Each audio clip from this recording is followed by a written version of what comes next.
ओम शांति। तो आज हम कल बाबा मिलन में चली हुई मुरली डिस्कस करेंगे, जिसका ओरिजिनल डेट है 2 फरवरी 2004 और मुरली का शीर्षक है पूर्वज और पूज्य के स्वमान में रहे विश्व की हर आत्माओं की पालना करो, दुआएं दो और दुआएं लो। तो इस मुरली में बाबा ने हम सब बच्चों को पुरुषार्थ में हाई जंप देने की विधि बताई है। बाबा ने पुनः हमारे अंदर स्मृति को जागृत कर रहे हैं।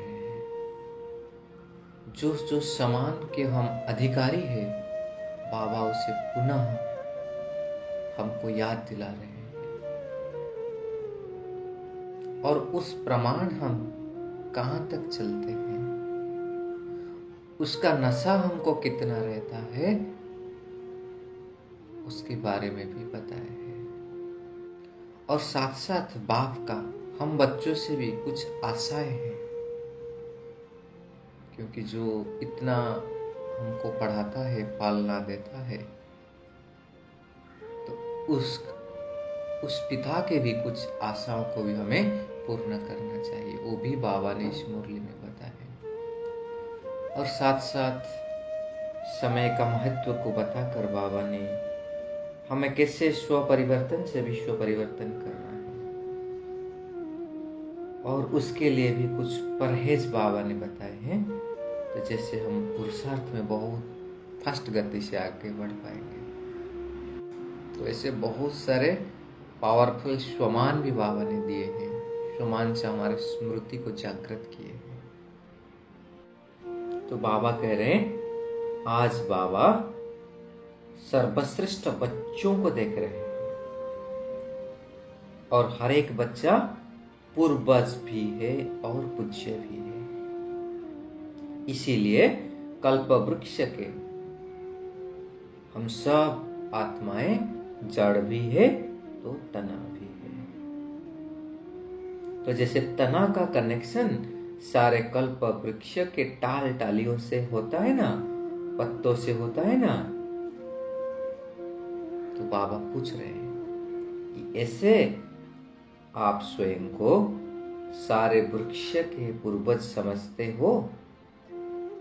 फिर बाबा कहे कि जैसे ब्रह्मा बाबा को क्या कहते हैं, ग्रेट ग्रेट ग्रैंडफादर, तो उनके साथी भी हम हैं ना, तो उनके साथी हम हैं मास्टर ग्रेट ग्रेट ग्रैंडफादर। इसलिए बाबा पूछ रहे हैं कितना नशा रहता है स्वयं को, क्योंकि हम सारे विश्व की आत्माएं, चाहे कोई भी धर्म के हो, सर्व धर्म की आत्माओं के हम आधार मूर्त है, पूर्वज है, और पूर्वज होने के कारण पूज्य है। तो पूर्वज से क्या होती है, बाबा कह रहे स्वतः सकाश पूरा वृक्ष को मिलती रहती है। तो हम भी हमारी बुद्धि में कल्प वृक्ष के चित्र को सामने लाए। हम ही जड़ में बैठे हैं, हम ही तनाव में बैठे हैं, और हमसे सारे टाल टलियों को, पत्ते को, हर धर्म की आत्माओं को, लास्ट आत्मा तक भी सकाश पहुंच रही है। इसे भी हम योग के विजन में यूज करें।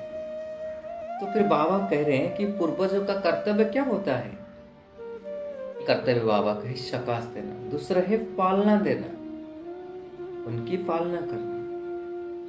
फिर बाबा ने लौकिक में एग्जाम्पल दिए कि जैसे लौकिक में पूर्वज वो क्या करते हैं, पालना तो करती है ना, तो हम भी पूर्वज है, तो हमें भी हमारी सब वंशावली आत्माओं की पालना करनी है। कैसे करनी है, बाप द्वारा मिली हुई शक्तियों से सर्व की पालना करनी है। बहुत इफेक्टिव और इजी तरीके है। हमको कुछ नहीं करना है, हमको कहां से कमाना है वो भी नहीं सोचना है। बाप की है शक्ति, उससे ही लेकर के सारे आत्माओं को देना है। बहुत सिंपल और इजी तरीके बाबा ने के कैसे हम पालना कर सकते हैं। उधर तो लौकिक में पिता को भी कमाई करना पड़ रहा है, इधर हमारा पिता का है बनी बने, उसे सिर्फ हमें यूज करना है। फिर बाबा के शक्तियों की क्यों पालना करनी है? क्योंकि सभी को आज की दुनिया में शक्ति की आवश्यकता है, क्योंकि चारों ओर दुख अशांति की लहर छाई हुई है। इसलिए बाबा कहे कि अपने वंशावली के ऊपर रहम आता है। फिर बाबा ने लौकिक का एग्जाम्पल दिए कि जैसे कोई विशेष अशांति का वायुमंडल होता है ना, तो मिलिट्री और पुलिस अलर्ट हो जाते हैं। ऐसे ही आजकल के वातावरण में आप पूर्वज भी विशेष सेवा के अर्थ स्वयं को निमित्त समझते हो। तो हमारी सेंस ऑफ रिस्पॉन्सिबिलिटी बाबा देख रहे हैं कि हम सुनते हैं देखते हैं कितना सारे दुख अशांति के वातावरण की घटनाएं होती है, तो क्या उसी समय हमारे मन में और रहम की भावना उत्पन्न होती है? बाबा पूछ रहे हैं। सारे विश्व की आत्माओं के निमित्त ऐसे स्मृति रहती है, इसीलिए सारे विश्व की आत्माओं को हमारी साकाश की आवश्यकता है। तो बाबा इधर एक पॉइंट कहे कि आप ऐसे बेहद की विश्व की पूर्वज ऐसे अनुभव करते हो या ऐसे समझते हो हमारे सेंटर की सेवा खाली हमको याद रहती है? बाबा हमें बेहद में लेने के लिए कह रहे हैं, बेहद में सोचने के लिए कह रहे हैं। फिर हमारे स्मृति को और जागृत करके बाबा कह रहे हैं कि अपने भिन्न भिन्न देवी देवताओं को भक्त आत्माओं ने पुकार रहे हैं कि हमें क्षमा करो, कृपा करो। बाबा कह रहे अपनी भक्तों की आवाज सुनने में आती है। जब कोई भी धर्म की आत्माएं हैं, जब उनसे मिलते हो तो अपने को आपका पूर्वजपन की स्मृति रहती है, पूर्वज समझ करके मिलते हो। पुनः बाबा कह रहे कि कल्प वृक्ष के चित्र को सामने लाओ, देखो हमारे स्थान कहाँ पर है, जड़ में भी है तो तना में भी है, साथ साथ परम धाम में भी हम पूर्वज आत्माओं का स्थान कहाँ है? बाप के साथ है, समीप है। इसीलिए इसी नशे से कोई भी आत्मा से मिलते हो तो हर धर्म की आत्मा आपको यह हमारे है, अपने हैं, इसी दृष्टि से देखते हैं। बहुत डीप गुह्य बात बाबा। जब हम ऐसे समझ कर के उनको मिलेंगे ना, चाहे कुछ ना बोले, कुछ ज्ञान भी ना सुने, उनको अपनेपन का महसूस होगा कि ये हमारे हैं। फिर जब स्नेह में आएंगे, संपर्क में आएंगे, फिर ऑटोमेटिकली हमें उसे ज्ञान दे सकते हैं। तो सबसे पावरफुल है ये स्मृति या नशा, हम क्या सोचते हुए मिलते हैं। इसलिए बाबा कहे अगर पूर्वज के नशे से, स्मृति से, वृत्ति से, दृष्टि से मिलते हो तो उन्हों को भी अपनेपन का आभास होता है कि हम पूर्वज है और सबके हैं, कोई एक दो के नहीं है। तो अगर ऐसे स्मृति से हम सेवा करेंगे तो उनको अनुभव होगा ये हमारे पूर्वज है व इष्ट है। बाबा हमारे पूज्य स्वरूप को याद करा रहे कि देखो तुम्हारी पूजा कैसी होती है। कोई धर्म आत्मा महात्मा को भी ऐसी विधि पूर्वक पूजा नहीं होती है। गायन भी देखो कितना विधि पूर्वक कीर्तन करते हैं, आरती करते हैं। तो स्वयं को ऐसे पूर्वज और पूज्य समझते हो? बाबा इधर प्रश्न पूछे सबको कि ऐसे नशा रहता है? तो जो भी हाथ उठाए बाबा अंडरलाइन करा रहे हैं कि सदा नशा रहता है। नशा तो रहता है, लेकिन क्या सदा रहता है? इसके ऊपर बाबा फोकस किए। फिर आगे बाबा कह रहे हैं कि बाप दादा का बच्चों से कुछ आशा है। तो ऐसे 4 आशाओं के बारे में बाबा बताए थे। तो पहला कह रहे बाबा, हर एक बच्चों को दिन प्रतिदिन अविनाशी देखना चाहते हैं बाबा। क्योंकि बाबा कहे जब प्राप्तियां अविनाशी है, ज्ञान अविनाशी है, आप आत्माएं भी अविनाशी है, बाप भी अविनाशी है, तो धारणा भी तो अविनाशी होनी चाहिए ना। तो धारणाएं क्यों कभी कभी होती है? वो भी अविनाशी है। फिर बाप दादा कहते हैं, बाप दादा दूसरा क्या चाहते हैं कि बच्चे स्वयं को समय के सर्कमस्टेंस अनुसार बेहद की सेवा में सदा बिजी देखने चाहते हैं, क्योंकि सेवा में बिजी रहने के कारण अनेक प्रकार की हलचल से बच जाते हैं। तो इसमें बाबा कह रहे हैं कि बाबा बच्चों से क्या चाहते हैं कि 3 सेवा एक साथ करो। ये बाबा की तीसरी आस है।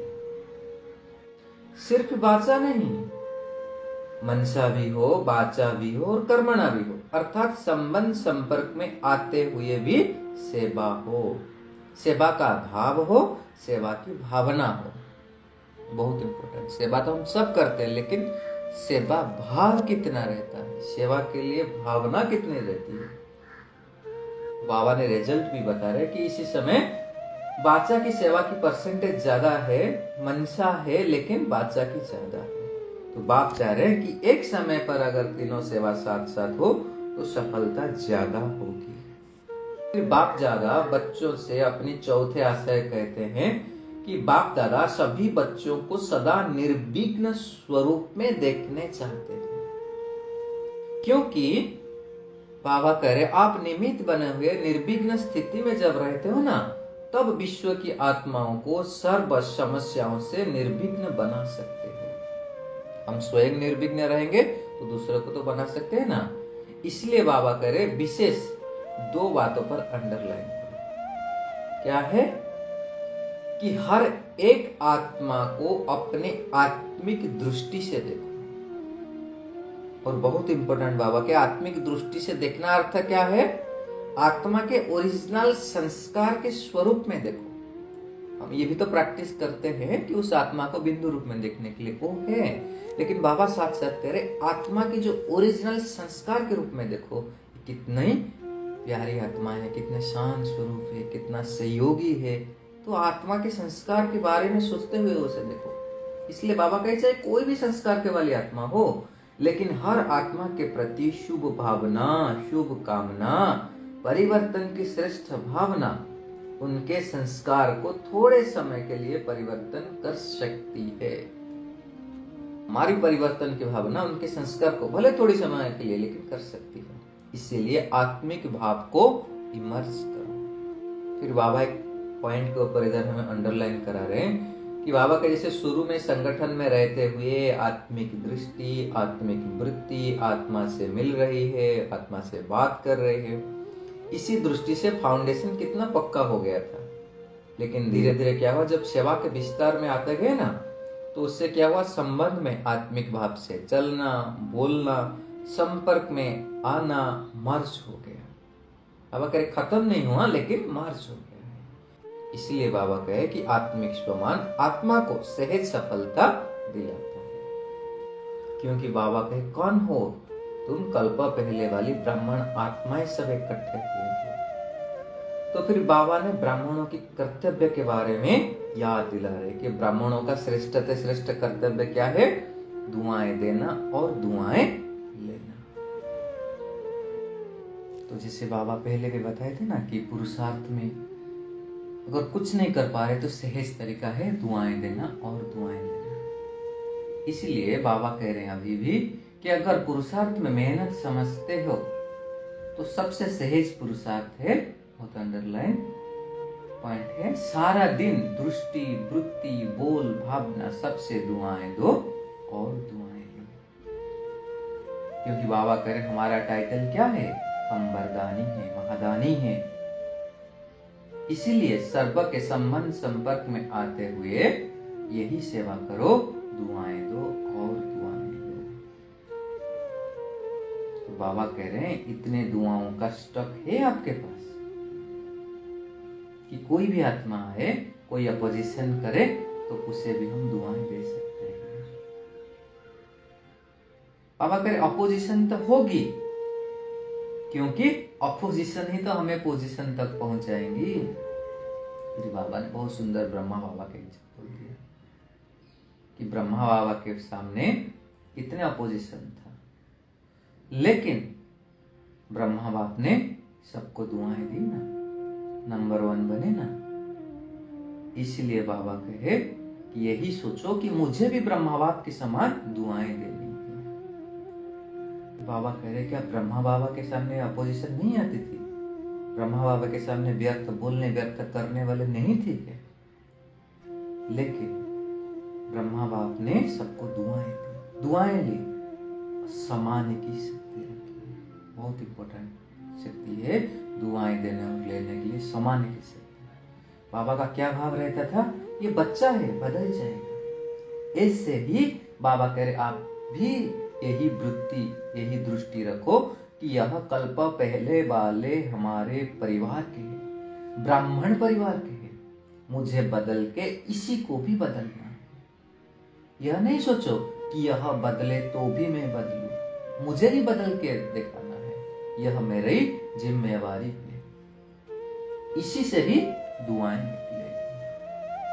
तो हमारे सामने कोई भी आत्मा आए तो कैसे भी हो, हम ऐसे नहीं सोचेंगे ये चेंज होगा, ये बदलेगा तो मैं बदलूंगी, नहीं, हमें ही पहले बदल के दिखाना। तो इसी से हमको स्वतः दुआएं मिले। फिर बाबा आगे समय के रफ्तार को देखते हुए कह रहे हैं कि समय परिवर्तन के पहले आप विश्व परिवर्तक श्रेष्ठ आत्माएं स्व परिवर्तन द्वारा सर्व के परिवर्तन के आधार मूर्त बने, क्योंकि हम सभी है विश्व के आधार मूर्त और उद्धार मूर्त। इसलिए बाबा कहे हर एक आत्मा यह लक्ष्य रखो कि मुझे निमित्त बनना है। और इसीलिए बाबा कुछ परहेज बता रहे हैं कि 3 बातों को संकल्प मात्र भी एंटरटेन नहीं करो। वो है परचिंतन, परदर्शन और परमत, या कुसंग या परसंग कहे। तो बाबा करें इन 3 पर को काटकर एक परोपकारी बन जाओ। और परोपकारी जब बनेंगे तब स्वतः दुआ दे सकोगे और ले सकोगे। इसलिए बाबा के कुछ भी हो, कोई कुछ भी दे, लेकिन आपको दुआएं देनी है, यह हिम्मत रखो। बाबा कहते अगर हिम्मत रखोगे तो बाबा भी एक्स्ट्रा मदद देंगे। बाबा कहे कुछ भी हो जाए, संकल्प में भी दुआएं के बदले और कुछ मिक्स ना हो। फिर बाबा और एक पॉइंट कह रहे हैं कि हमारे जो एडवांस पार्टी है वो हमारे इंतजार कर रहे हैं। और बाबा कह रहे, वो पूछ रहे कि हमारे साथी एडवांस स्टेज क्यों नहीं बनते हैं। तो बाबा कह रहे हैं बाबा उनको क्या उत्तर देंगे। तो बाबा इशारा कर रहे हैं कि बच्चे अपने एडवांस स्टेज को बनाओ, क्योंकि जब ऐसा एडवांस पार्टी और एडवांस स्टेज दोनों मिलेंगे ना तब समाप्ति होगी। इसलिए बाबा कहे सिल्वर जुबली मनाया, गोल्डन जुबली मनाई, डायमंड जुबली बनाई, प्लैटिनम भी तो बना लिए। अभी बाबा कह रहे अपने एडवांस स्टेज की सेरेमनी बनाओ। बहुत इंपॉर्टेंट, हमारी एडवांस स्टेज की सेरेमनी बनाने के लिए बाबा बात कर। बाबा कहते उसकी डेट फिक्स करो। फिर उसके ऊपर बाबा ने सभी से वरिष्ठों से चिट चाट किए। बाबा करे ऐसे नहीं सोचो कि अंत में करेंगे, अगर अंत में करेंगे तो बहुत काल का हिसाब ठीक नहीं होगा। इसलिए अभी से अटेंशन प्लीज। फिर बाबा याद प्यार दे रहे कि चारों ओर के विश्व के पूर्वज और पूज्य आत्माओं को सदा दातावन सर्वों को दुआएं देने वाली महादानी आत्माओं को सदा दृढ़ता द्वारा स्व परिवर्तन से सर्व का परिवर्तन करने वाले विश्व परिवर्तक आत्माओं को सदा लाइट हाउस बन सर्व आत्माओं को लाइट देने वाले समीप आत्माओं को बाप दादा का याद प्यार और दिल की दुआएं सहित नमस्ते। हमको ऐसे पूर्वज पूज्य और विश्व के आधार और उद्धार मूर्त बनाने वाले मीठे प्यारे बाप दादा को भी हम बच्चों का याद प्यार और दिल से शुक्रिया। नमस्ते नमस्ते नमस्ते। ओम शांति।